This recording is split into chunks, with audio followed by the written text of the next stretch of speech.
Pas loin de Paris, entre les aéroports de Roissy et du Bourget, on trouve des terres agricoles, parmi les plus fertiles d'Île-de-France. Sur ces terres agricoles, le groupe Auchan souhaite construire Europa City, un vaste complexe de commerce et de loisirs, doté d'une piste de ski artificielle. Pour ces détracteurs, c'est une aberration écologique et économique. Mais pour Europa City, c'est l'un des plus gros investissements privés en France depuis Disneyland. Alors, sur ces belles terres fertiles de la région parisienne, faut-il faire pousser des boutiques ou du blé? Nous en parlons ce soir avec nos deux invités. David Lebon, bonsoir. Bonsoir. Merci beaucoup d'être venu à Mediapart. Vous êtes directeur du développement d'Europa City. Et pour discuter avec vous, Jean-Yves Souben, bonsoir. Bonsoir. Vous êtes un opposant à Europa City. Vous êtes membre du collectif pour le Triangle de Gonesse, le CPTG, et également élu de la commune du Blanc-Ménil, élu écologiste. Merci beaucoup d'être venu à Mediapart. Plutôt qu'opposant à Europa City, je préfère dire que je suis un proposant à garder les terres agricoles. D'accord. Bah, écoutez, on va tout de suite commencer avec l'aspect agricole de ce dossier. Alors, David Lebon, mais pourquoi vouloir créer ces 230 000 mètres carrés, si je me souviens bien, de commerce sur ces terres agricoles du Triangle de Gonesse au nord de Paris? Qu'est-ce qui s'est passé dans le choix de cet endroit? Eh bien, c'est un choix qui, et d'ailleurs, ça fait le lien avec votre débat précédent avec le ministre de Normandie. C'est un choix en fait de la puissance publique. On voit les images, hein, pardon, oui. David, je vous interromps une seconde. Oui, on voit les images pendant que vous parlez, qui sont les images de présentation donc, du projet Europa City, qui n'existe pas encore, donc ce sont des visualisations. Tout à fait. En fait, c'est un dialogue qui s'est opéré entre l'État, un opérateur privé qui est Imauchan, qui est la filiale immobilière du groupe Auchan, qui a l'habitude historiquement de faire des centres commerciaux, c'était son métier pendant 50 ans. Un dialogue, pourquoi? Pour une problématique d'un opérateur qui sait que le commerce physique est extrêmement challengé par la révolution digitale. Et pourquoi est-ce que je suis venu à Mediapart ce soir? Parce que vous savez mieux que beaucoup d'autres l'impact de la révolution digitale sur les modes de vie et de consommation et sur les métiers. Le journal Sans papier ni frontières, ça montre bien que Internet a changé le monde et qu'il faut aussi repenser ses modèles économiques. L'avenir de ce que mon groupe a fait pendant 50 ans eh bien, n'est plus dans ce qu'ils ont fait les 50 dernières années, et donc il faut se réinventer, faire de l'innovation et proposer d'autres choses. Et donc, il y avait un besoin, on va revenir, on aura le temps, de ce qu'est Europa City. Mais quand on se dit on va essayer de faire quelque chose de différent, eh bien, la puissance publique qui a en 2007 un grand projet qui est le projet du Grand Paris, de créer cette infrastructure de transport qui va relier, qui va faire sortir Paris du boulevard périphérique, eh bien dit, moi j'ai besoin aussi de grands projets qui viennent s'inscrire et qui sont possibles grâce au métro.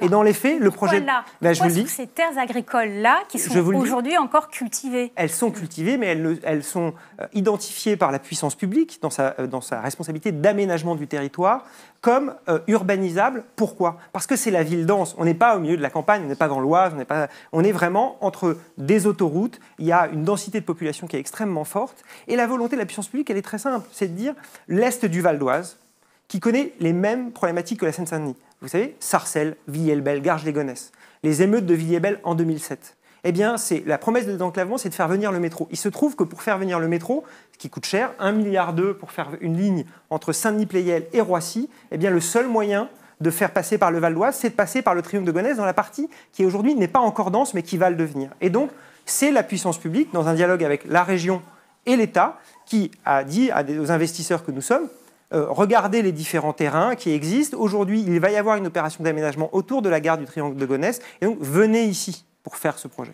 Alors, cette gare de Triangle de Gonesse, entre-temps, sa date de mise en chantier et d'ouverture a été retardée. Mais je voudrais tout de suite donner la parole à Jean-Yves Souben. Vous êtes élu local. Donc, vous êtes élu, je le rappelle, du Blanc-Ménil, qui est une ville qui, comme les villes alentours, a besoin d'emplois, a besoin d'activités, limitrophe du Triangle de Gonesse.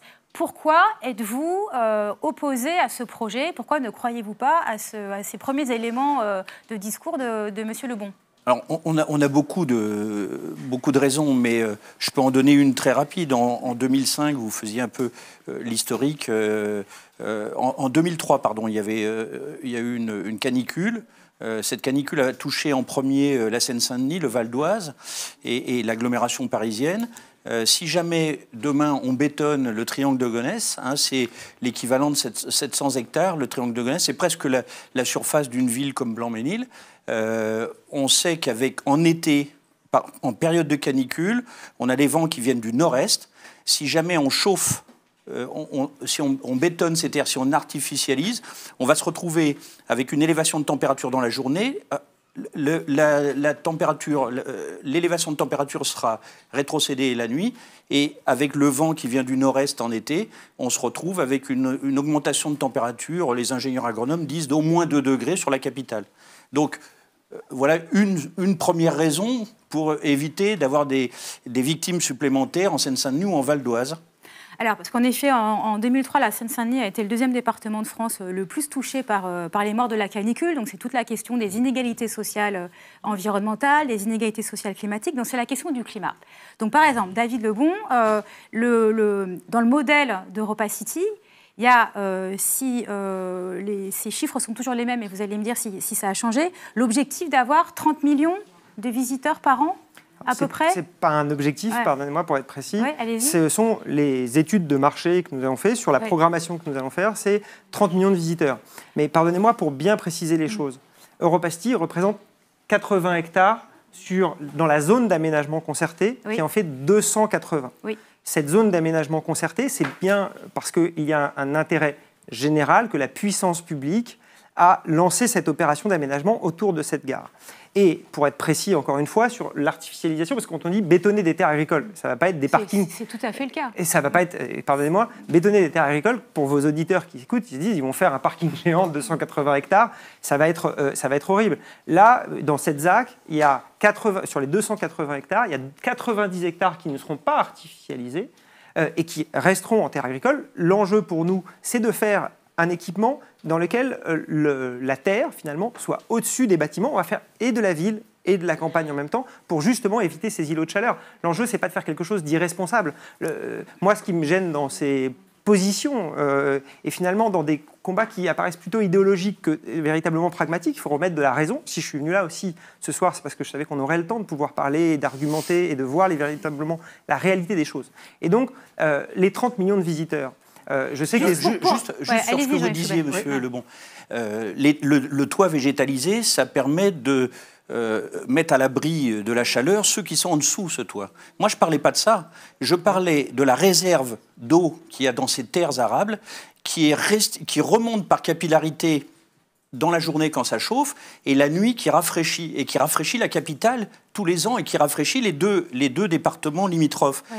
Là, vous parlez du toit végétalisé. Le toit végétalisé, c'est très bien pour ceux qui sont en dessous.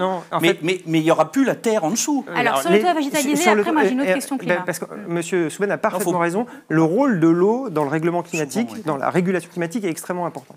Ce qui fait que les villes d'avant, telles qu'elles ont été faites, parties pour réchauffement climatique, c'est que la gestion de l'eau se fait en sous-sol. Vous voyez bien, des caniveaux, aucune réserve d'eau en superficie. Là, l'enjeu de la ZAC, et c'est l'aménageur public qui l'impose, c'est d'avoir toute la gestion des eaux pluviales en superficie pour justement éviter les îlots de chaleur. Et donc, il y a ce grand parc urbain, et tout au sud, il y a une réserve d'eau qui aujourd'hui n'est pas traitée, qui va être en superficie et qui va permettre de faire de la régulation thermique. Alors, régulation thermique par une bonne gestion de l'eau nous promet Europa City. Juste pour préciser, l'aménageur public. L'aménageur public, Grand Paris Aménagement. Alors, la raison pour laquelle on insiste à ce point sur Europa City, c'est que pour l'instant, c'est le plus important et le plus proéminent projet qui a été déposé, si je puis dire, pour l'aménagement de cette ZAC. C'est aussi sur celui dont l'emprise est la plus importante à ce stade, avec 80 hectares. Donc c'est quand même un acteur tout à fait déterminant de l'aménagement de ce triangle de Gonesse. Et moi j'ai une deuxième question climat à vous poser, David Lebon. Donc vous nous dites, nos études de marché nous indiquent qu'il faudrait que nous ayons 30 millions de visiteurs annuel. C'est le potentiel de visite que nous avons. C'est le potentiel de visite que nous aurons pour Europa City. Donc ces gens, ils ne vont pas venir à pied, ils vont venir en voiture, pour la plupart d'entre eux. Ils vont venir pour les touristes en avion, c'est-à-dire par 2 modes de transport. On le sait très bien, très émetteurs de CO2, donc très contributeurs au dérèglement climatique, sans oublier l'émission de pollution. Comment est-ce possible d'imaginer un projet à l'heure du changement climatique qui repose à ce point sur des modes de transport polluants ? Alors, d'abord, pardonnez-moi, dans les chiffres, c'est la moitié des personnes qui viendront en transport en commun. C'est parce qu'il y a une ligne de métro qui a un aménagement à cet endroit-là pour créer des emplois à proximité de zones où il y en a vraiment besoin. Personne ne peut dire que quand on a 40% de taux de chômage à Sarcelles, des jeunes, il n'y a pas besoin d'emploi. Mais c'est bien parce qu'il y a un métro. Le métro, il va passer à Sarcelles. Non, mais le métro, il permet de faire que les gens de Sarcelles, ils puissent aller travailler dans la métropole. C'est ça l'enjeu du métro du Grand Paris Express, c'est de connecter. Et donc, c'est 50%. J'ai pas compris, là, le métro, la ligne 17, elle passe à Sarcelles ? Non, la ligne 17, elle passe à côté de Sarcelles. Elle est connectée par le barreau de Gonesse. Il y a un BHNS, un bus à haut niveau de service, qui est aujourd'hui déjà en service, qui permet de connecter et de ramener les gens qui sont sur le RER, qui ne peuvent pas aller de l'autre côté parce qu'il y a des frontières, et de pouvoir accéder à des emplois. Parce qu'il y a un problème de mobilité. La ligne 17, c'est celle qui est censée passer par le triangle de Gonesse. Alors, il faut être un petit peu sérieux. Si on veut vraiment donner, si on veut donner un métro au Val-d'Oisien, il faut le mettre dans le Val-d'Oise. David Lebon termine et après vous avez la parole. Juste sur cette question de... donc, il y a ces 15 millions de visiteurs qui viendront en mode de transport hors que transport en commun. Donc déjà, l'impact carbone n'est pas celui que vous décrivez. Deuxièmement, la raison de visite des gens qui viennent en avion, ce n'est pas Europa City. Excusez-moi, mais... C'est pas ce que vous avez toujours dit. Il y avait l'idée d'en faire un pôle d'attraction touristique. Bien sûr, c'est un pôle d'attraction qui est un élément complémentaire de la destination Paris. Quand la France a un objectif de 100 millions de touristes, de faire passer 6% du PIB actuel touristique, la part tourisme dans le PIB, c'est 6 à 7%, ça dépend des années. De le faire passer à 10%. Pourquoi ? Parce que le pays s'est désindustrialisé, il faut recréer des emplois et le tourisme est un secteur majeur. Quand l'État dit 100 millions de touristes, il fait 100 millions de touristes en diversifiant ses parcours. Mais la raison de visite première, c'est Paris. Excusez-moi, le principal émetteur de CO2 de notre pays, c'est la Tour Eiffel. D'accord, mais vous ne voulez pas attirer ces touristes, David Lebon. Vous ne renvoyez pas la responsabilité au développement touristique de Paris. C'est ces gens-là que vous voulez capter, vous voulez qu'ils viennent chez vous. C'est comme si on expliquait qu'il fallait démonter la Tour Eiffel pour le plan climat. Soyons sérieux, on ne va pas le faire, parce que ce n'est pas... La différence, c'est que la Tour Eiffel, elle existe déjà, et vous n'êtes pas encore construit. Non, mais nous, aujourd'hui... C'est tout l'enjeu de quel modèle de développement. Si la France veut rester la première destination touristique mondiale, faire passer 10% de PIB, créer des dizaines de milliers d'emplois dans ce secteur, des emplois non délocalisables, eh bien, elle est obligée de diversifier ses parcours. Aujourd'hui, les raisons de visite de Paris, c'est le patrimoine, c'est une ville magnifique, la ville des Lumières. Le vrai problème, c'est qu'on n'a pas assez de parcours touristiques différents. Et donc, un des enjeux d'Europa City, c'est pour ça que ce n'est pas un centre commercial et que c'est une destination touristique et de loisirs, c'est de créer des raisons de visite. Et commercial, c'est quand même 230 000 mètres carrés de magasins. Vous, quand vous allez faire du tourisme quelque part, quand vous partez en vacances, vous aimez aussi faire du shopping et ramener des produits qui sont de là-bas, comme tout le monde. Comme tout le monde. Ouais, comme tout le monde, j'en suis persuadé. Et donc, vous voyez bien qu'on n'est pas sur on est sur un objet qui répond à une stratégie de la puissance publique forte, de diversification des parcours, le plan qui a été rappelé par le ministre Le Drian, qui avait été lancé par Laurent Fabius, et pour arriver à cela, pour ne pas être décroché, parce que le journal sans papier ni frontières, dans ce monde qui change, ce monde, il va aussi créer ces nouveaux mythes. Si demain, la France connaît la même situation que nous avons connue sur l'industrie, un pays désindustrialisé, une grande puissance qui tombe, eh bien, sur le tourisme, si nous ne faisons pas quelque chose, il se passera exactement la même chose. Et donc, le vrai sujet, c'est une stratégie, mais je ne dis pas qu'elle est opposée à la stratégie environnementale. Ok. Jean-Yves Souben. Oui, bon, là, on apprend que la future Tour Eiffel, ça sera Europa City. Moi, je me permets de douter, mais je voulais revenir sur des choses plus sérieuses. La gestion de l'eau. Moi, quand je parle de la gestion de l'eau, il faut savoir que Blanc-Ménil est une ville qui prend son eau dans le sous-sol. Les Gonétiens prenaient leur eau dans le sous-sol, hein, dans la nappe du Soissonnais. C'est pas quelques caniveaux qui sont qu'on va stocker au nord du triangle de Gonesse. Moi, je parle de la nappe du Soissonnais qui est à moins 140 mètres et toutes les nappes phréatiques qui gorgent le triangle de Gonesse. C'est ça qui est important. C'est ça qui rafraîchit la capitale. C'est pas la gestion des caniveaux. Donc, les Gonétiens prenaient leur eau dans le sous-sol, ils ne le prennent plus, parce que maintenant, c'est pollué. Donc, on peut encore sauver pour les Blancs-Ménilois, ça serait déjà pas mal de le faire. Ça, c'est la première chose. Ensuite, sur le métro. Sur le métro, il faut être un petit peu sérieux. J'ai déjà entendu M. Lebon dire que le métro, on l'avait amené ici pour Europa City, pour la rentabilité de la ligne. Cette ligne sur le nord, la 17 Sud, elle sert à quelque chose, mais la 17 Nord, au-delà du musée de l'air, il n'y a plus d'habitants. Hein, le Bourget musée s'arrête dans le 93 pour M. Souben. Le 95 n'existe pas. Attendez, David, laissez-le finir. Alors justement, moi je suis pour le métro dans le 95, mais si on veut amener le métro aux Gonétiens, il faut l'amener à Gonesse. faut pas l'amener sur le triangle de Gonesse. Là, ça sera pour les lapins. C'est à quelle distance? Vous pourriez nous expliquer la station triangle de Gonesse par rapport à la ville de Gonesse? Les plus près. Ça, c'est pas des chiffres que je vous amène moi, hein, mais les spécialistes pensent que au-delà de 400 mètres, pour aller prendre le métro, on fait ce qu'ils appellent du modal. On prend le vélo, on prend une voiture, on prend un bus pour y aller. Là, dans un rayon de 800 mètres autour des gares, vous avez autour de celle du triangle de Gonesse, alors c'est plus de 800 mètres, celle du Piex, c'est plus de 800 mètres, celle de Roissy 1, Roissy 2 et le Mesnil-Amelot, c'est plus de 800 mètres. Donc il n'y a pas d'habitants autour de ces gares. Elle est trop loin des usagers, vous dites. Je reviens à la gare du triangle de Gonesse. Si jamais, alors il faut bien voir, si on regarde le plan, on voit bien qu'on a tiré la ligne pour l'emmener dans les champs. Hein.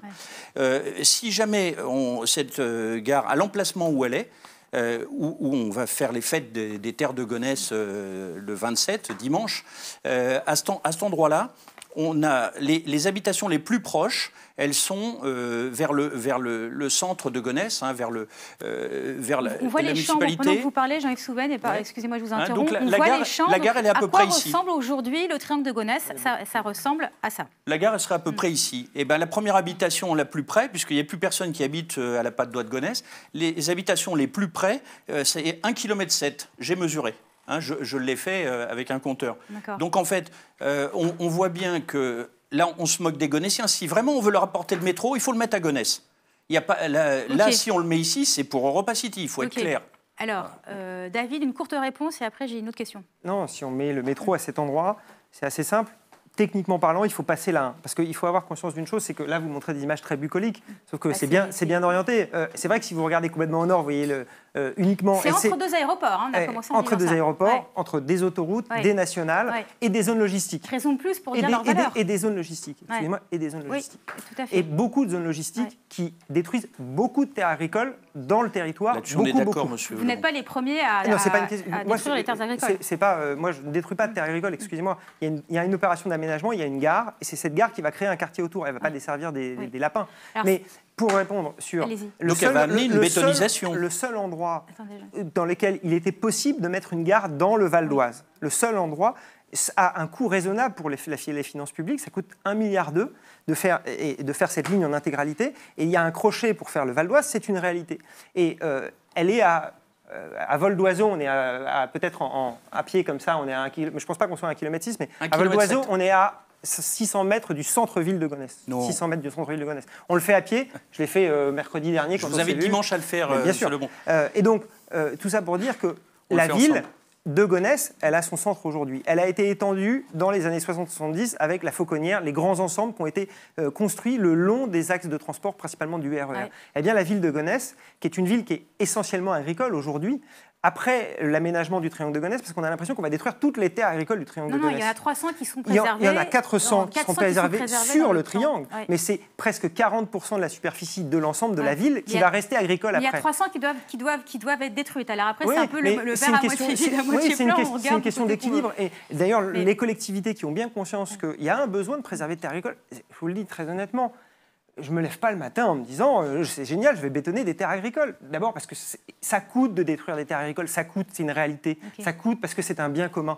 Et donc si ça coûte, eh bien, il ne faut pas faire n'importe quoi. Et pas faire n'importe quoi, c'est faire des choses qui sont utiles à la population, utiles pour l'économie du pays, utiles pour l'image de ces territoires. C'est ce dont on va parler. Pourquoi vouloir y construire une piste de ski sur nage artificielle? Ça, c'est le bien commun, c'est utile à la population, c'est utile à l'intérêt général? Mais alors, vous résumez Europa City à son parc d'énergie. Non, je ne sais pas, ça fait partie du paquet. Vous ne parlez pas d'un grand musée, il n'y a pas de grand musée international. Non, je vais répondre, mais pourquoi pour que vos auditeurs sachent aussi que ce n'est pas qu'une piste de ski géante sur 80 hectares. Pourquoi ce projet de piste de ski artificielle qui pose plusieurs problèmes, et notamment celui de sa consommation énergétique? Alors, encore une contradiction avec l'époque du changement climatique. Non, pardonnez-moi, parce qu'on ne fait pas des choses exactement de la même manière qu'il y a 10, 20, 30, 40 ou 50 ans.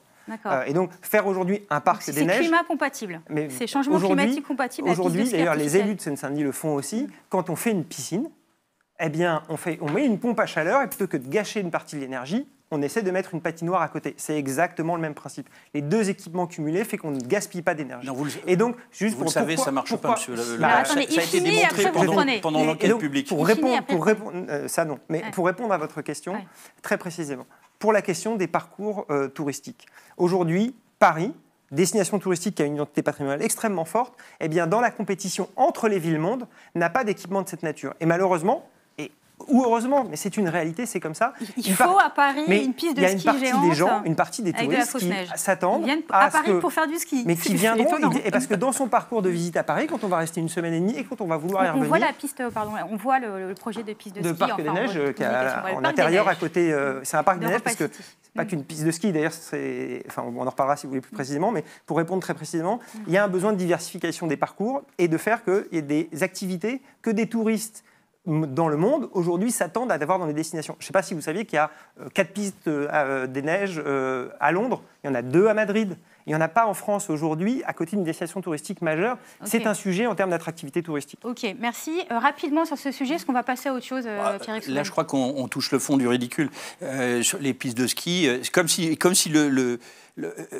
saccager des terres agricoles n'était pas suffisamment ridicule de le faire avec 500 boutiques et un centre commercial, on rajoute une piste de ski pour faire encore plus ridicule. Moi, je crois qu'il faut rester très sérieux. Monsieur Lebon l'a dit. Et il ne se lève pas le matin pour bétonner des terres agricoles. Je crois que c'est là qu'il faut rester sérieux. Si jamais Imauchan avait voulu vraiment un challenge, pourquoi pas mettre leur projet sur des terres qui sont déjà... On a beaucoup de friches industrielles. On commence à avoir de plus en plus dans la région Île-de-France de friches commerciales, et en Seine-Saint-Denis et en Val d'Oise. On a de la friche commerciale, donc rajouter 500 boutiques. Là, c'est clair. Vous avez Aéroville qui marche à 40% de sa capacité. Vous avez Paris Nord 2, Usine Center, Ikea, et vous avez au Paris Nord qui sont dans un rayon de 4,5 km. Ils totalisent à eux... avec le Leclerc de Gonesse, ça doit faire 490 boutiques. Si on rajoute environ 500 boutiques, 250 000 m² de boutiques, de commerce, ça fait environ 500 boutiques. On voit bien que les clients, on sait d'où ils vont venir. Au lieu d'aller dans les anciennes boutiques, ils vont venir dans les nouvelles. Et puis ensuite, ça va être les emplois qui vont être déplacés.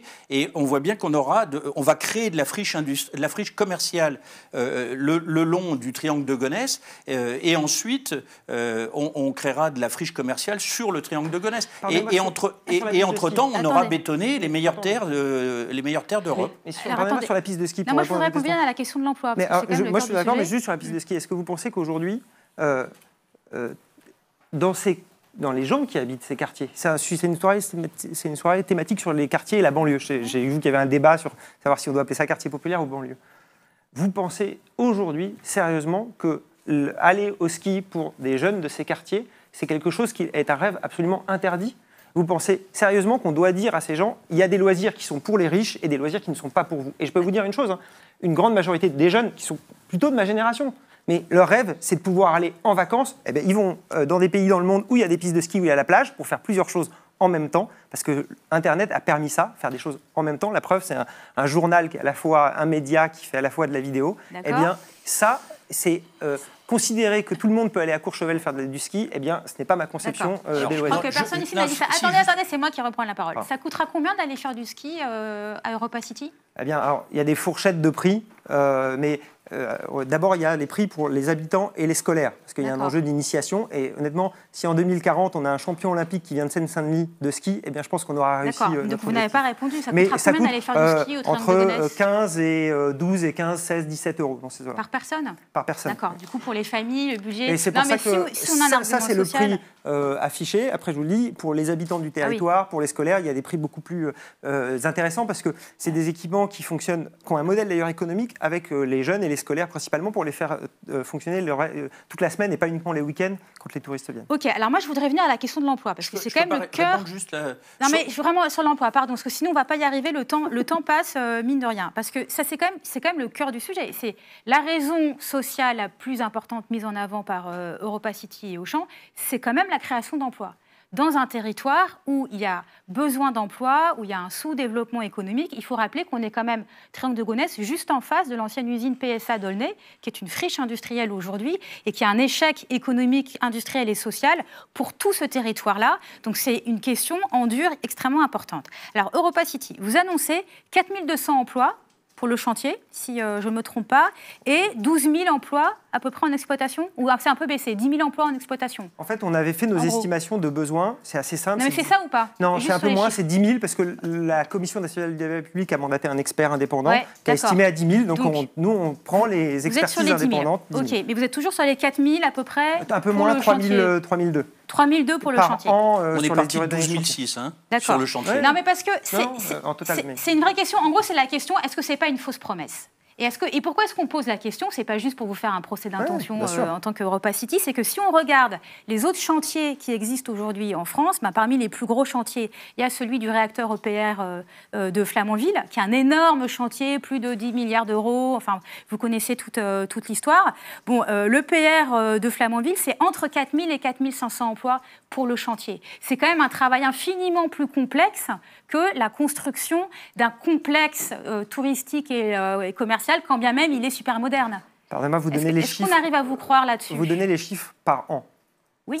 Sur l'EPR, ce n'est pas 4 000 en tout, c'est 4 000 par an. Oui. Et sur Europa City, ce n'est pas 3 200 en tout, c'est 3 200 par an. Oui, mais vous savez, sauf que non. Dans les métiers de la construction, mais oui, mais sauf que non, ce n'est pas les mêmes personnes qui font les réseaux. C'est comme ça qu'ils nous présentaient 12 600 Alors attendez, emplois juste pour expliquer, après je vous laisse répondre à David Lebon, mais juste, ça c'est un calcul en effet que fait Europa City, mais qui est tout à fait contestable, dans la mesure où sur un chantier, comme vous le savez très bien, puisque vous connaissez bien vos dossiers, les tâches se succèdent, elles ne s'accumulent pas.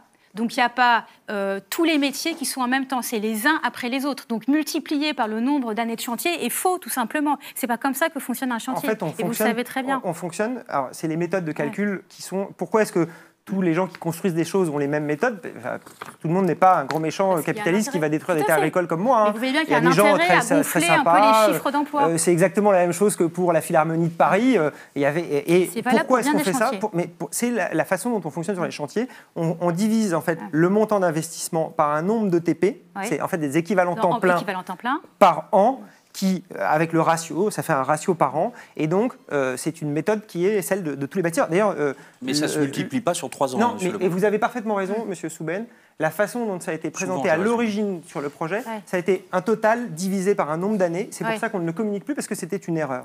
Et donc il faut savoir reconnaître ces erreurs. Que c'était une erreur, et donc maintenant, on est passé sur les méthodes de calcul qui sont faites par tous les cabinets qui font de la construction. Donc c'est à peu près entre 3 000 et 3 200 ETP par an sur la phase de chantier. Après, le vrai sujet, pardonnez-moi, c'est très important sur les phases de chantier, parce que ces ETP, ils permettent une chose, c'est de calculer des volumes d'heures. Équivalent temps plein, je rappelle.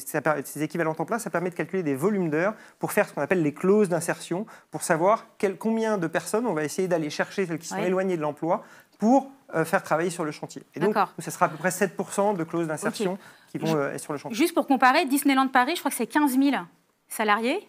Alors, vous dites 10 000 sur 80 hectares, alors que Disneyland, c'est 2230 hectares quand même. Enfin, là aussi, est-ce que vous n'êtes pas quand même énormément dans la surestimation de ce que vous pourriez créer comme emploi? Eh bien, on pouvait le considérer avant que la Commission nationale de la Publique mandate un expert qui fasse les calculs. Et c'est très compliqué d'être dans la projection à 5-10 ans. C'est compliqué, mais on peut comparer quand même des sites donc, il faut bien comparables. dire des choses. Et je vais vous dire très honnêtement, l'enjeu, ce n'est pas de faire des promesses au territoire. Nous, on est une entreprise qui a besoin d'un modèle économique. La masse salariale dans une destination touristique, quand on a des métiers de service, c'est extrêmement important. Donc notre enjeu, c'est de calculer au plus près pour savoir combien on doit investir et qu'il y ait un modèle économique rentable. Et donc, c'est un statisticien de l'INSEE qui a fait ça de manière très simple. Et donc, c'est à la louche. C'est vrai que c'est un ordre de grandeur. Personne ne va vous dire « je vais signer de mon sang » parce que ça serait faux et je mentirais. Et moi, je dis souvent aux habitants du territoire mais on n'est pas là pour faire des promesses. Je ne promets rien, je ne promets pas que vous aurez cet emploi-là. Ça dépendra de vous, ça dépendra des dispositifs de formation. Mais la méthode, elle est assez simple. Dans l'hôtellerie, il y a 2000 chambres d'hôtel. Dans l'hôtellerie, une chambre d'hôtel, il y a un ratio entre 1,3 et 1,4 emplois qui correspondent aux hôtels. Donc ça permet de faire un total hôtel. Dans le parc urbain, pour l'entretien, il y a un ratio qui est celui-ci, ça permet de faire un total. Dans le commerce, il y a un ratio, ça permet de faire un total. Dans le parc à thème, qui est comme Disney, mais en intérieur. Voilà, l'attraction, qu'on voit de nouveau à l'écran. Là, il y a un ratio, ça permet de faire tant. Et donc, le statisticien, il arrive au final à une enveloppe, un ordre de grandeur, et je pense que c'est beaucoup plus juste de parler d'ordre de grandeur, de 10 000 emplois, pour arriver à faire fonctionner le site. D'accord. Alors, Pierre-Yves Souben, vous êtes élu local. Vous, est-ce que ces perspectives de création d'emplois, est-ce que vous y croyez et est-ce que vous pensez que ça correspond aux aspirations et à la formation des jeunes que vous connaissez du territoire de Gonesse. Si vous me permettez, Madame Linguère, je voudrais juste un mot sur la piste de ski. Parce Encore ? qu'en fait, Ah non, on ne va pas revenir sur la piste de ski. Si, parce que c'est plus sérieux qu'on le pense. Un mot. On est en train de parler du plan pour les banlieues. Moi, en 2005, je passais mes nuits à aller empêcher que des gamins mettent le feu à des équipements publics à Blanc-Ménil. Et donc, pour les jeunes des quartiers qui ne peuvent pas aller au ski, la solution, d'après M. Lebon, ça serait de leur amener une fausse piste de ski. Et bien moi, je ne me résous pas à ça. C'est-à-dire que lorsqu'ils n'ont pas accès à quelque chose, moi, je me bats pour qu'ils aient accès à ça. Et non pas pour leur amener quelque chose d'artificiel et qui va un hochet qui va les contenter. En plus de ça, les 12 à 17 €, on n'a jamais vu aucune piste de ski artificielle dans ces prix-là. Là, on va créer de la frustration dans les quartiers. Et donc, cette solution-là est plus dangereuse qu'il n'y paraît. Donc, je voulais juste dire ça. C'est entendu. Alors, sur les emplois, est-ce que ça correspond, vous pensez, ce type d'emploi aux aspirations, aux formations des jeunes du territoire que vous connaissez ? L'emploi développé sur une ZAC comme celle qui est prévue, avec 2700 chambres d'hôtel et EuropaCity, c'est environ 80 emplois. La palette des emplois en France, c'est 10 000. Donc, il faut voir que c'est très, très restreint. 80, donc pour expliquer, fonctions, quoi. 80 fonctions, boulots, en gros. Ouais. Et puis, surtout, des fonctions bas de gamme. Et moi, c'est pas ça que je veux pour les jeunes du Val d'Oise ou les jeunes de la Seine-Saint-Denis. Nous, ce qu'on veut, c'est des métiers qui tirent vers le haut, des métiers qui ne soient pas délocalisables, des métiers qui ne soient pas Kleenex. Que si demain, un centre commercial ferme, c'est la crainte qu'on a sur Aéroville, c'est la crainte qu'on a sur Domus, sur le millénaire. On a plein d'exemples de centres commerciaux qui ne marchent pas. Donc, en fait, on a des jeunes qui rentrent avec le bac, qui sont hôtesses de caisse ou hôtes de caisse, et puis, dès que le centre commercial restreint sa marge, eh ben, on les met au chômage. Et ben, ça, c'est pas un modèle que nous, on souhaite. Alors, ce qu'on préconise, c'est plutôt quelque chose de plus d'ancré sur le long terme, d'ancré sur le territoire, quelque chose pas délocalisable, pas des gens qu'on va envoyer à l'autre bout de Paris ou au nouveau centre commercial qu'on va ouvrir. Qu'est-ce que vous proposez, vous, par exemple, Pierre-Yves Souben ? À la place, si ça ne marche pas, à votre avis, vous n'y croyez pas, qu'est-ce que vous défendez comme création d'emplois ? Et on rappelle, c'est quand même un investissement potentiellement de 3,1 milliards d'euros, c'est quand même énorme. Oui. On ne va pas mettre en concurrence un projet comme EuropaCity avec un projet comme Karma. Ce n'est pas la même chose. Karma, ça permet de préserver des terres agricoles, comme le disait tout à l'heure M. Lebon. Je crois que c'est quelque chose de plus important. C'est un projet alternatif, donc développé par des gens du territoire. Je ne pense pas qu'on puisse dire que ce soit un projet alternatif. C'est un projet pour le territoire.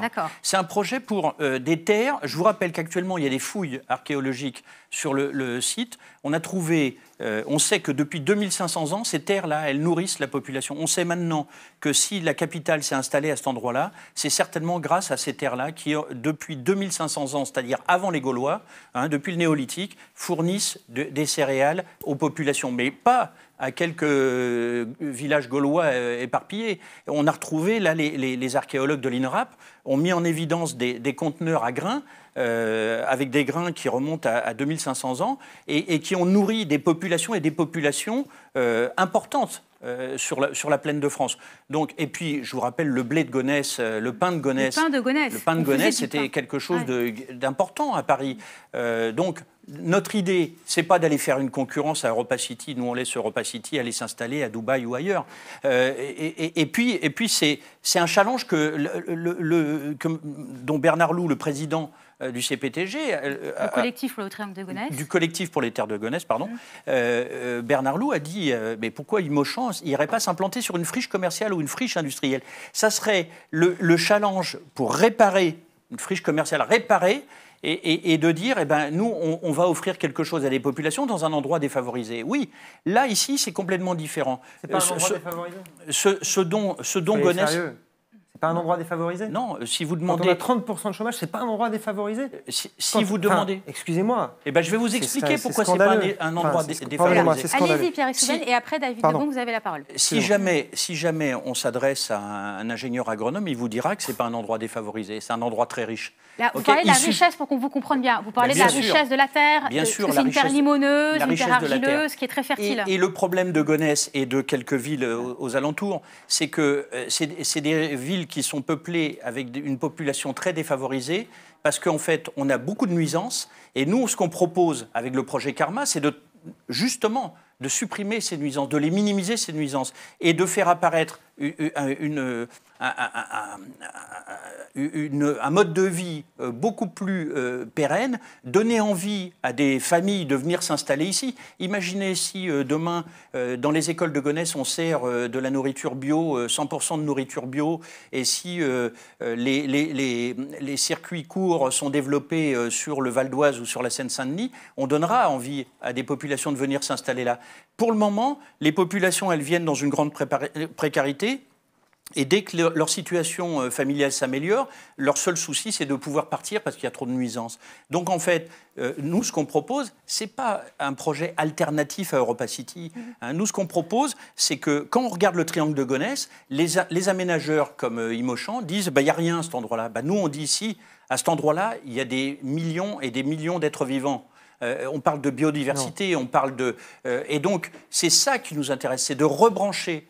Pourquoi les populations défavorisées de Gonesse, de Blanc-Ménil ou d'ailleurs, pourquoi elles n'auraient pas le droit à manger de la nourriture saine et bio à la cantine? C'est ça qui nous intéresse.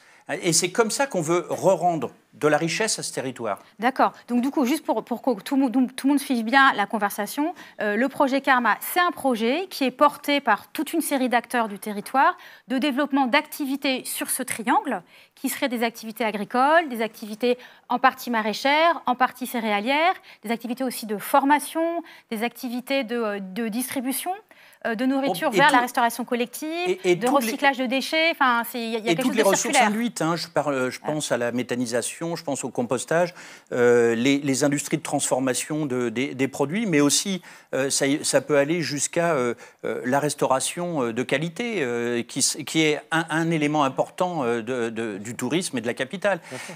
Donc, actuellement, là, sur le triangle, parce que quand on veut tuer son chien, on l'accuse de la rage. Actuellement, on dit l'agriculture qui se fait sur le triangle de Gonesse n'est pas satisfaisante. Moi, je voudrais rendre hommage aux agriculteurs qui sont là. Ça fait 40 ans, depuis que Roissy est construit, qu'on leur dit, de toute façon, il faudra partir. Et donc, ça fait 40 ans qui sont dans la précarité. Si jamais demain, on leur dit, on sanctuarise cet endroit-là, les agriculteurs, là, ils pourront se lancer dans le Karma. Et moi, je souhaite que ça soit des agriculteurs gonessiens, des jeunes comme Robin Play, qui a même pas 24 ans. De précarité, de Robin Play. Enfin, excusez-moi, les gens qui payent l'ISF. Excusez-moi. Je précise, on parle des agriculteurs du triangle de Gonesse. Les agriculteurs céréaliers de la plaine du triangle de Gonesse, on peut pas parler de précarité les agriculteurs. Mais non, je dénigre pas les agriculteurs. Ces agriculteurs, il faut leur laisser un horizon pour qu'ils puissent cultiver et rentrer dans un projet comme Karma. Et Karma, c'est un principe d'aménagement agricole avec une agriculture basée sur l'agroforesterie, une agriculture du 21e siècle. Ok, merci Jean-Yves Souben. Juste pour vous dire, on a un peu plus de temps que ce qu'on avait au départ, donc c'est pour ça, vous inquiétez pas, David Lebon, vous allez avoir la parole. Quand même, quand on entend la description que Jean-Yves Souben vient de faire de ce projet Karma, est-ce que ça... Ce que vous venez de faire du projet Karma, c'était très intéressant. C'est quand même lui qui en parle depuis tout à l'heure. Mais est-ce que c'est pas ça? Est-ce que ça, c'est pas un mode de développement plus moderne que le mode de développement que vous décrivez à travers le projet Europa City? Alors, je vais vous expliquer une chose, pardonnez-moi, juste pour que tout le monde comprenne pourquoi est-ce qu'on parle de ces terres du triangle de Gonesse. Oui. Parce que les élus de la région Île-de-France, et on critique assez les élus dans ce pays, qui n'ont pas de vision, qui sont tous des corrompus, et il y a des vrais sujets, Mediapart en soulève, et c'est très important en démocratie. Les élus de la région Île-de-France, il y a plus de 15 ans, ont dit l'intérêt général, il se construit de plusieurs manières. On a besoin de logements en Île-de-France, on a besoin d'emplois en Île-de-France, on a besoin de préserver les terres agricoles en Île-de-France. Et donc, ils ont fait ce qu'on appelle un schéma directeur d'aménagement de la région Île-de-France, le SDRIF, schéma directeur de la région Île-de-France, qui est vraiment une logique d'intervention publique qui est très forte. Parce qu'elle dit, cette logique d'intervention, aux développeurs économiques comme nous, vous allez arrêter de consommer de la terre agricole là où elle est la moins chère. Et là où elle est la moins chère, c'est la plus éloignée des villes. Et donc, pour faire vos projets, vous allez arrêter de grignoter, parce que ce qui consomme de la terre agricole, c'est deux phénomènes. L'étalement de la zone dense, par la pression principalement du logement, et le grignotage assez loin dans les centres-bourgs qui font de la zone pavillonnaire, la France des propriétaires. Ouais. La France des propriétaires, ça a des vraies conséquences en termes d'aménagement du territoire et de consommation de terres agricoles. Et les activités économiques, parce que le foncier n'y est pas cher. Elle dit aux gens comme nous, vous avez les moyens, vous avez un projet. Vous allez arrêter de grignoter de la terre agricole, vous allez venir à proximité de la zone dense urbaine dans ce triangle de Gonesse. Logique d'intervention publique extrêmement forte. Pourquoi pas sur la friche PSA qui est en déshérence, justement? Parce que le sujet, pour Gonesse et pour l'Est du Val d'Oise, c'est d'avoir un métro pour désenclaver ce territoire. Promesse. Alors mettez-le à Gonesse. Excusez-moi, moi je sais qu'on a le dos large, on va faire l'accord climat, tuer les bébés phoques, tout. Mais vous, Europa City, on vous accuse, vous dites on vous accuse injustement de tous les maux. Moi j'ai le dos large, il n'y a aucun problème, mais c'est pas moi qui décide des tracés du métro. Donc vous dites vous renvoyez à la puissance publique. Non, je renvoie pas. C'est quand même une responsabilité, mais c'est vrai, historiquement, c'est une responsabilité de la puissance publique d'artificialiser, d'aménager ce C'est une responsabilité collective, et je vais répondre précisément à votre question. Parce que c'est d'un dialogue entre la puissance publique et le privé. Parce que c'est vrai, M. Souben aussi a raison, s'il n'y avait pas eu le projet Europa City, mais j'ai aussi raison sur plein de sujets, M. Souben, je vous rassure, s'il n'y avait pas eu Europa City qui était là assez tôt dans le schéma du Grand Paris, eh bien la puissance publique n'aurait pas eu les moyens de faire de tenir cette promesse de la gare dans le triangle de Gonesse. Expliquez pourquoi. Mais parce que vous payez en fait. Mais bien sûr, vous allez payer en partie. Europa City va en partie payer la gare du triangle de Gonesse. En vertu de cet accord que vous n'avez jamais voulu complètement clarifier, qui n'est pas public, mais dont on a su, juste pour informer nos spectateurs, que a priori Europa City se serait engagé à payer 270 millions d'euros pour les 80 hectares et les services afférents de ce triangle. Dans une ZAC, dans les 270 millions d'euros, il y aurait une partie qui servirait à financer la gare du triangle de Gonesse. C'est bien ça dont on parle. Et en fait, dans une ZAC, et on est sur le média, on est à Mediapart, donc c'est pas un PPP, mais c'était un PPP. Enfin, ça n'empêche pas dans une république d'avoir des dialogues entre des gens qui sont des privés, des gens qui sont les représentants de l'intérêt général. Une ZAC, c'est assez simple, c'est de dire nous, puissance publique, on a une volonté d'aménagement. On va vendre plus cher que ce que coûtent les terrains, parce que 270 millions d'euros, je ne confirme pas le prix, mais c'est les chiffres qui sont sortis dans la presse. Pour 80 hectares, ça fait assez cher l'hectare de terre agricole. C'est 40 fois plus, par exemple, de ce que toucheraient les propriétaires agricoles actuels par l'État pour céder leurs terres. Parce que vous touchez du doigt le vrai sujet. 500 fois plus, je crois, j'avais calculé pour les fermiers. Parce que nous, on ne va pas acheter des terrains agricoles. Si on achetait des terrains agricoles, on paierait beaucoup moins cher. Mais la puissance publique, elle dit, moi, j'ai une opération d'aménagement, je n'ai pas les moyens de la faire par les deniers publics, par les impôts, donc je fais payer par le privé mes équipements publics. Donc tous les preneurs de la ZAC, donc nous, on prend 80 hectares, et tous les preneurs de la ZAC, ils payent une charge foncière aménagée. C'est comme quand vous achetez un pavillon dans un lotissement, vous ne payez pas que le terrain, vous payez les réseaux, vous payez tout ça. Et donc là, dans cette ZAC, il y a une gare, et donc il faut payer cette gare. Et c'est bien le privé qui permet à la puissance publique d'avoir les moyens de tenir sa promesse qu'elle a faite à un territoire défavorisé. Donc il n'y a rien de scandaleux là-dedans, et au contraire. C'est une participation, mais ce n'est pas le prix de la gare. La ligne du métro, les équipements autoroutiers, les accès, etc., c'est beaucoup plus que cette somme-là. Et ça sera l'impôt qui va le payer.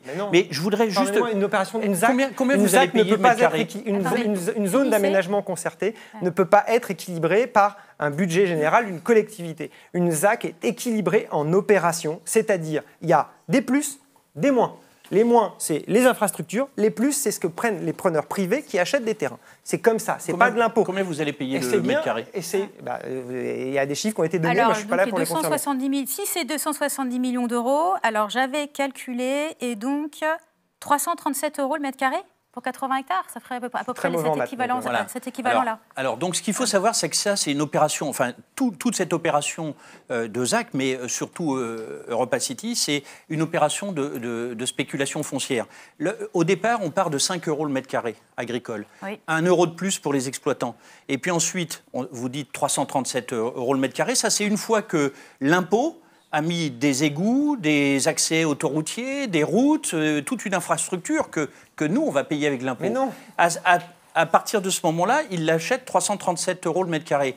Et ensuite, ils le revendent entre 3 500 € le mètre carré et 5 500 € le mètre carré commercial. C'est à peu près ce qu'on peut estimer en fonction de si on est près de la piste de ski ou loin, situé sur le triangle. Donc en fait, demandez à votre conseiller financier quelque chose qui fait x10. Hein, un investissement qui rapporterait autant, c'est ça ? Les petits contribuables français actuellement, ils se battent avec le livret A, ils sont à je ne sais pas combien, 0,25. Là, c'est un rapport qui dit au moins x10, de passer de 337 à 3500. Excusez-moi, ça serait vrai si on était dans une opération de promotion immobilière où nous revendions ce que nous avons construit. Alors expliquez le modèle économique d'Europa City, parce que c'est quand même très intéressant. Parce que vous restez propriétaire, vous, dans l'idée. Bien sûr, l'accord que nous avons avec l'État, c'est d'être l'opérateur. Excusez-moi, parce que la valeur de demain, elle est dans la fait de gérer ce genre de lieu. Elle n'est pas le fait de faire... il y a des gens qui font uniquement de la promotion immobilière, ils achètent, ils construisent, ils revendent. Là, ce n'est pas le cas. On va être l'opérateur du site dans son ensemble, parfois l'opérateur aussi d'un certain nombre d'équipements, d'hôtels, du parc à thème, avec des partenaires qui ont des savoir-faire. Mais on n'est pas dans une opération de spéculation immobilière. Pourquoi? Non, mais vous allez... Attendez, excusez-moi. Pourquoi? Pourquoi?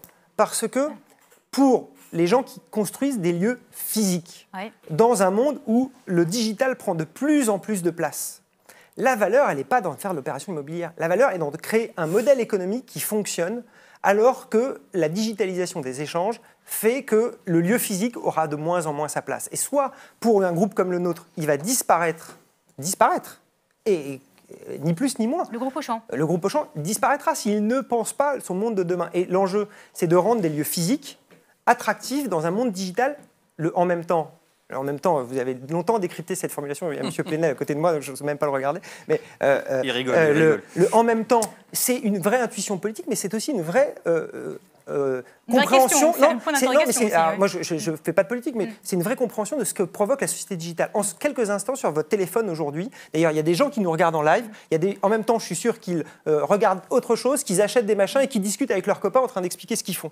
Et ça, c'est le en même temps. Et le monde physique, s'il veut être attractif par rapport à ce monde digital demain, eh bien, il faut être en capacité de proposer la diversité et surtout la fluidité, la capacité d'alterner très rapidement. Et le concept d'EuropaCity, eh bien, c'est ça. C'est différentes activités qui permettent de remplir la fluidité qui sera attendue, qui sera consubstantielle. Parce que la question qu'on se pose, nous, c'est qu'est-ce qui va donner envie à quelqu'un dans 10, 15, 20, 30 ans de sortir de chez lui, de lever les yeux de son écran, de son implant, de ses lunettes connectées, mais aussi toutes les questions sur le transhumanisme qui vont arriver. Et si le monde physique n'est pas en capacité de comprendre ce qui fait l'attractivité du monde digital, eh bien, je peux vous assurer que la vraie question, et le débat qu'on aura, c'est comment est-ce qu'on va faire société demain. Et donc, l'enjeu, c'est pour répondre à votre question de tout à l'heure, c'est de ne pas opposer les mondes, les uns et les autres. On a été pendant des années incapable de faire et de la ville et de préserver l'environnement. On va faire et de la ville et préserver l'environnement. On a été incapable de faire des lieux de commerce ou des lieux physiques qui étaient en capacité des vrais lieux de sociabilisation. Eh bien, on va essayer de faire les deux. L'enjeu, c'est d'arrêter d'opposer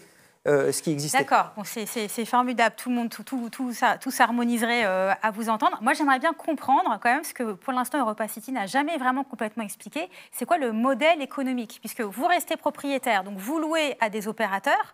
Donc les recettes d'EuropaCity, c'est quoi? C'est uniquement les loyers qui seraient payés par les enseignes qui vous loueraient des espaces.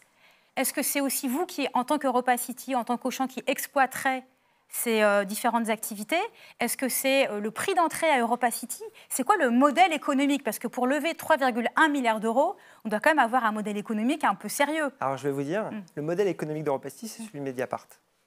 Ni plus ni moins. Alors c'est-à-dire Ah oui, ça fait... Ça, c'est un coup bas. Je sens qu'on va arriver à voir M. Plenel qui va arriver dans la discussion. Mais c'est pas plus compliqué que ça. C'est que... Nous, on ne fait pas de piste de ski sur les terres agricoles. Juste, je rappelle, on ça va venir. Excusez-moi, mais vous faites du contenu. Vous êtes un média. Et donc, l'enjeu, c'est de produire du contenu, du média, pour faire venir des gens. Et c'est ce flux qui a de la valeur. Donc c'est quoi? C'est les gens, il a de la valeur. David Lebon, excusez-moi, les gens, ils arrivent, ils payent pour entrer à EuropaCity? Non, c'est un quartier de ville, c'est un vrai quartier de ville, il n'y a pas de barrière. Non, c'est pas un quartier de ville, il n'y a pas d'habitation. Mais alors la ville, il n'y a pas que d'endroits dans une ville où il y a un cimetière, fait partie d'une ville, il n'y a pas beaucoup d'habitations. Mais donc c'est gratuit, il y a des activités payantes. Il y a des activités payantes, il y a des activités gratuites. L'enjeu, c'est de créer un média assez puissant pour faire venir des gens, pour commercialiser ce flux, pour lui donner de la valeur, pour que les marques qui viennent, et non pas les enseignes, parce qu'un centre commercial, c'est quoi? C'est toujours les mêmes enseignes. Vous savez que dans le monde, il y a 1000 fois plus de marques qu'il y a 5 ans. 1000 fois plus. Le sujet, c'est que si vous avez des applications de vente privée ou de je ne sais quoi sur votre téléphone, les 3/4 des marques qu'il y a là-dessus, vous ne les connaissez même pas. Et donc, l'enjeu, c'est pour des marques qui sont nées dans le monde digital, quelle relation client elles doivent avoir. Et donc, ce qu'on va faire, c'est relocaliser de la production sur site, parce que les centres commerciaux, ils sont des lieux de distribution. Demain, la demande, eh bien, c'est de pouvoir... Vous voyez, vos chaussures, elles sont particulières, elles sont les vôtres, parce que vous avez choisi. Et les vôtres aussi. Les miennes aussi, exactement. Et demain, eh bien, l'enjeu, c'est pour ces marques d'individualiser les produits et donc de travailler à la transformation et de relocaliser une partie de cette production. C'est d'ailleurs pour ça qu'on a un partenariat 7 ans avant l'ouverture avec les chambres des métiers et de l'artisanat. Ce qu'on va faire, c'est faire venir cette intelligence de la main ces artisans pour transformer ces différents produits. Et donc, on n'est pas sur un modèle de centre commercial tel qu'on veut bien le décrire. Donc ça attire 30 millions de personnes. Et après, c'est qui viennent se faire fabriquer leurs t-shirts, leurs sacs personnalisés. Vous avez raison, je n'ai pas répondu à votre question. Ce qui fait l'attractivité, c'est ce monde des possibles. C'est-à-dire, dans un même endroit, je peux aller passer ma journée dans un musée, et un musée qui ne soit pas un sous-musée, un musée de la qualité de ce qu'il y a dans Paris Intramuros. Je peux passer ma journée 2 heures dans le musée, me balader dans le parc, faire un pique-nique, parce qu'il y a un parc urbain de 10 hectares, aller au parc à thème, boire un coup, aller au restaurant le soir, aller à un concert. Et donc, c'est l'hybridation, c'est-à-dire le fait de pouvoir mélanger ces différentes activités qui fait l'attractivité. C'est-à-dire que notre problème, à nous, en termes de concept, et on ne l'a pas réglé, et d'ailleurs je serais intéressé d'avoir des échanges avec les uns et les autres pour le régler, mais c'est comment est-ce que mis bout à bout, tous les trucs qu'on développe, ils existent. Okay. C'est le mélange de tout ça qui n'existe nulle part ailleurs. Une dernière question un peu économique. C'est vrai que vous avez sollicité la Caisse des dépôts et consignations pour prendre une part du capital d'Europa City ? Non, c'est vrai que nous avons des discussions avec l'État qui veut savoir ce qu'on fait. Et vous savez, sur les engagements environnementaux, ils sont extrêmement importants. Ils font des gens pour les contrôler. C'est-à-dire que ce qu'on dit sur les engagements environnementaux, on a dit notamment sur le parc des Neiges, dont on parle beaucoup, qu'on ne le ferait pas si son bilan environnemental était négatif. Vous nous avez dit tout à l'heure que vous étiez plutôt pour le faire. Moi, je suis pour le faire, bien sûr. Moi, je suis pour le faire. Vous, à titre personnel, vous voulez dire. Bien sûr. D'accord. Mais si ça n'a pas de sens, environnemental et durabilité, excusez-moi, quand on met 3 milliards d'euros sur la table, on ne le rentabilise pas en 2 ans, mais en beaucoup d'années. Combien de temps la rentabilisation je ne peux pas dire que ça donnera City le modèle économique, mais en beaucoup plus longtemps qu'un projet classique. Vous ne voulez pas donner le modèle économique. Sinon, il y a des questions de secret industriel et commercial, vous savez, c'est comme ça.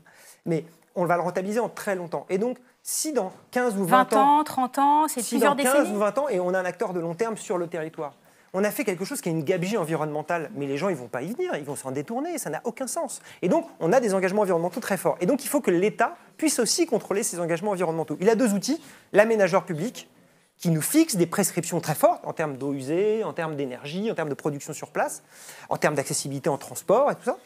Et il y a un autre levier, c'est l'État actionnaire. Et l'État actionnaire, il rentre dans des entreprises pour vérifier que les entreprises ne font pas n'importe quoi. Et donc, dans actionnaire d'Auchan. Pardon ? L'État n'est pas actionnaire d'Auchan. Non, mais la société Alliage et Territoires, qui est une entreprise spécifique uniquement sur ce projet, l'État, et je vous dis mon sentiment personnel, c'est qu'il aurait toute sa place à l'intérieur, pas pour financer, il n'y a pas besoin de financement. Il y a des investisseurs solides pour financer Europa City, mais pour que la puissance publique, l'État actionnaire, sache véritablement ce qui s'y passe, qu'elle soit au conseil d'administration et que les engagements que nous les prenons aussi sous le contrôle de l'État. Alors on va arriver au terme de l'émission. Oui, les investisseurs solides chinois, leurs partenaires Vanda, je ne suis pas sûr qu'ils soient toujours aussi solides. Juste, on ne peut pas dire que les engagements environnementaux soient pris et proposer un modèle climaticide qui fait sortir des engagements de la COP21 et en même temps dire qu'on va sauver le climat. On ne peut pas faire les deux, monsieur Lebon, c'est l'un ou l'autre. Mais limite dit en même temps. Moi, j'ai quand même... Pardon, David Lebon, mais une avant-dernière question pour avancer dans cette discussion. C'est, imaginons, dans 30 ans, Europa City fait faillite. Imaginons. Qu'est-ce qui se passera ? C'est-à-dire, qu'est-ce qui restera de cet endroit qui deviendrait une friche ? Et alors que les habitants du territoire, eux, ils seront toujours là. Comment est-ce que vous envisagez ce risque qui est quand même un risque réel au regard de tous les chiffres qu'a donné Pierre-Yves Souben tout à l'heure, ce risque de faillite d'Europa City? On aura bétonné pour rien et on restera avec cet étrange objet du début du XXIe siècle. Il y a des échecs. L'échec, il est toujours à envisager, c'est normal. Mais... en fait, c'est un morceau de ville, même si on ne peut pas construire de logements à l'intérieur du triangle de Gonesse, c'est un morceau de ville. La ville va aussi se reconstruire sur elle-même, et d'ailleurs, toutes les problématiques aujourd'hui des friches, on ne se dit pas, bah mince, on ne peut rien y faire. D'ailleurs, M. Souben nous propose d'aller sur des friches. Nous, non, je n'ai pas proposé ça. Saisissez le challenge. Non, mais excusez-moi, c'est pas saisissez le challenge. Saisir le challenge, ça veut dire abandonner l'est du Val d'Oise. On s'est engagé avec ses habitants. Mais non, il y a de la friche dans l'est du Val d'Oise. Ou dans l'ouest de la Seine-Saint-Denis, il y a de la friche. Excusez-moi, si on ne vient pas, il n'y aura pas ce métro qui est attendu par ses habitants. Et donc, il faut venir, on a pris cet engagement. Faites-le ailleurs que sur des terres vivantes. Non, mais c'est pas, excusez-moi, je termine juste. Et donc, sur les friches, elles vont se reconvertir, ces bourses de ville, ils vont se reconvertir. Après, on a, nous, nos propres amortisseurs et l'enjeu de la diversité programmatique. C'est de faire nous, on fait des volumes capables pour faire des choses. Mais des volumes capables pour faire des choses en 2024, ce n'est pas la même chose qu'en 2030, qu'en 2040, qu'en 2050. Okay. Et donc, le travail de nos ingénieurs et de nos architectes aujourd'hui, c'est de faire des objets qui doivent se reconstruire sur eux-mêmes dans le temps. Et donc, que cette ville, elle se renouvelle au fur et à mesure du temps. Alors, de toute façon, un mini mot de conclusion, Jean-Yves Souben. Elle se reconstruit comment La piste, c'est une boîte, on démonte, on enlève les frigos et on fait autre chose dedans. Et la terre qui est en dessous, elle est définitivement... Elle sera détruite. Excusez-moi, la partie la plus fertile des terres d'Île-de-France, elle est sous nos pieds. Elle est au bord de Seine. Et donc, excusez-moi, personne ne se dit aujourd'hui que c'était pas bien. Monsieur Lebon, vous ne pouvez pas dire qu'elles ne sont pas fertiles, ces terres-là. Je veux juste vous dire une chose. On va terminer là, messieurs. Je vous remercie beaucoup d'être venus et... Puisque vous l'avez sollicité, Edoui Plenel a un petit conseil comme M. Lebon a fait plusieurs appels du pied sur le modèle de Mediapart, je suis ravi que vous ayez retenu cette idée de la création de valeur, je suis d'accord, mais n'oubliez jamais que dans la création de valeur de Mediapart, il y a deux pieds. Il y a ce qu'on fait, nous, le journalisme, et il y a le club, média participatif. Un projet d'une telle ampleur, il faut que vous le fassiez dans le dialogue et dans la concertation, et que vous le fassiez y compris avec la participation, qu'il aboutisse ou qu'il n'aboutisse pas, ou qu'il s'amende. Mais nous, on oublie ça. On pense que simplement faire du bon journalisme suffit à faire un journal qui marche. Non, c'est un journal qui n'est pas au... D'ailleurs, c'est ce qu'on fait dans ces lives, qui n'est pas, et je vous remercie d'avoir joué le jeu, qui n'est pas au-dessus de son public, qui accepte cette confrontation, cette discussion. Et je dis ça parce que vous avez parlé du en même temps et de ce qui se passe depuis un an. Vous avez vu comment ça s'est perdu, la concertation, en un an. Vous avez vu comment on est arrivé à l'autoritarisme, la verticalité, etc. Et nous, on était sans préjugés, puisqu'il est venu ici. Et donc, voilà, enfin, en vous écoutant, j'avais envie de vous dire ça. Mais par ailleurs, moi, je suis ravi que si Mediapart peut... grâce à Jade, permettre que ces conversations, parce que c'est un projet immense, ça concerne beaucoup de populations, ça concerne toutes sortes de secteurs, et c'est au cœur de comment on peut arriver à se faire plaisir sans casser la baraque. Je veux dire le tout vivant du monde. Moi j'avais une autre dimension qui n'est pas seulement les populations locales. J'ai parlé tout à l'heure de 2500 ans. Des populations qui se sont nourries avec ces terres de 2500 ans. Qui a le droit de dire, là, maintenant, on arrête? Là, on tue ces terres. Qui a le droit de laisser les gens dans la paupérisation et la misère? Personne. Certainement pas moi. Moi, je suis élu de la Seine-Saint-Denis. En tout cas, merci d'avoir illustré ce à quoi sert Mediapart et que ceux qui nous écoutent n'oublient pas, il faut s'abonner. Merci.